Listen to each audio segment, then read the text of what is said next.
Managing cash flow. So we're still in the third section here of the course. We've received venture capital financing from two amazing venture capital firms, Kleiner Perkins as well as Sequoia. And now we're just going to talk about managing cash flow and forecasting. And first of all, we have to talk about how companies in general make budgets. How do they do it? How do they forecast for the next year or quarter? Well, it's actually not that hard to do, and it's a lot of fun. I actually enjoy the process. It's all based on one simple rule. And what I'm about to tell you is the most important thing I can tell you from a quantitative perspective in this whole course, and that's this. Forecasting is always based on a percent of sales. So, what do I mean by that? Well, you forecast what your sales are going to be, or your top line, your revenue, and then everything else is just a percent of revenue. You make assumptions. It's actually very, very easy. Now, we all know that forecasts are never 100% accurate, but it's actually pretty straightforward. But I want you to see the forest from the trees. Again, you forecast sales, and then the rest of the model is very easy, again, because everything is just a percent of revenue. Now, public companies tend to forecast quarterly, and startups forecast monthly. Why? Because survival is the goal for startups, right?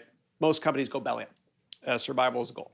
So all successful entities have budget forecasts. Even the US government does. There's a great movie called Dave, where the president of the United States is setting a new budget. It's very entertaining. Check it out if you can. But the process he goes through in that movie to set up the budget is very similar to the way big companies and small companies do so. Now, when you forecast, you have to take into account seasonality, okay? So a lot of companies have their business pick up towards the end of the calendar year as there's a big holiday rush to buy presents. And you have to always know when your year ends. And there's something called a fiscal year. And so most companies have a calendar year, meaning that their last quarter, the fourth quarter, ends in December. Okay. But some companies actually have fiscal years that end during different months. And I know it sounds very strange. So retail companies, for example, they tend to have their fiscal year ending in January, meaning the fourth quarter for them ends in January. Why? Because they want to account for holiday shopping and returns after the holiday as well. And so a lot of retail stores will have these Black Friday events, which is, I think, the last Friday in November in the United States, where there'll be a lot of deals. And it's right after American Thanksgiving, and people line up around the block all night long, and they get to buy stuff from stores very cheap for a very low price. And this is called Black Friday because most retail companies in the United States are in the red for the whole year, meaning they're losing money, until Black Friday when they break even. They're in the black, okay? And so retail companies have their fiscal years ending usually in January. Now, different countries have different fiscal year ending periods. For example, in Japan, they don't have a calendar year accounting process. Rather, the fourth quarter for Japanese companies is January, February, March. So Japanese companies, for some reason, end in March. Okay, so let's talk a little bit about ethics. You might one day work with people that that lie about financials. It actually happens a lot. It's awful. But I always want you to please be very conservative and honest with forecasts. It's really easy to make a clerical mistake or to overlook unethical people that you might be working with.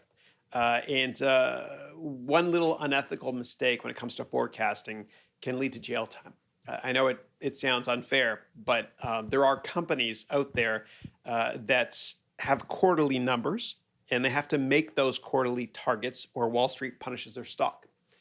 And some companies will actually pull revenue in from the next quarter into the current quarter, meaning each quarter, instead of having 90 days, has 95 or 96 days, which obviously it doesn't. And they break the law.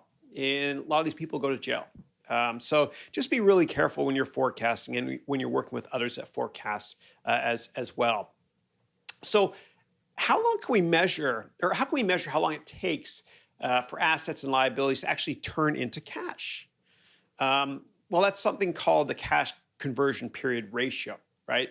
So I'll give you an example. Okay. And remember, I said before to understand finance, don't memorize it. So here's an example. If we have $5,000 of inventory, right, our banana watches, we have $5,000 worth, and the average daily cost of goods sold for our banana watches is $100, then that means we have 50 days worth of cost of goods sold in inventory. Okay.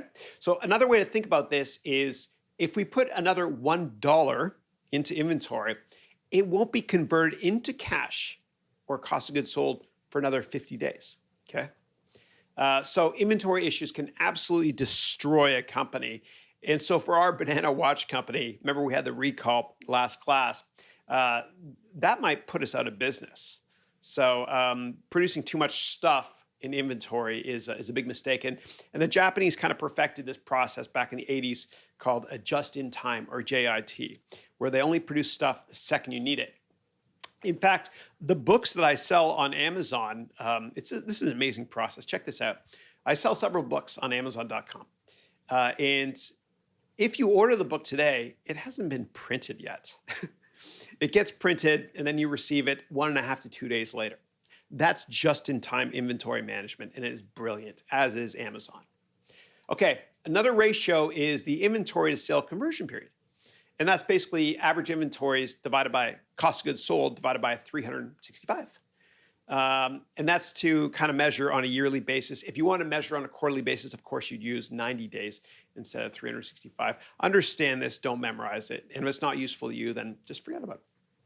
Okay, so if we sell our product on credit, right, meaning we don't get cash, somebody pays with a credit card, can we track how long it takes for us to collect the cash? We sure can.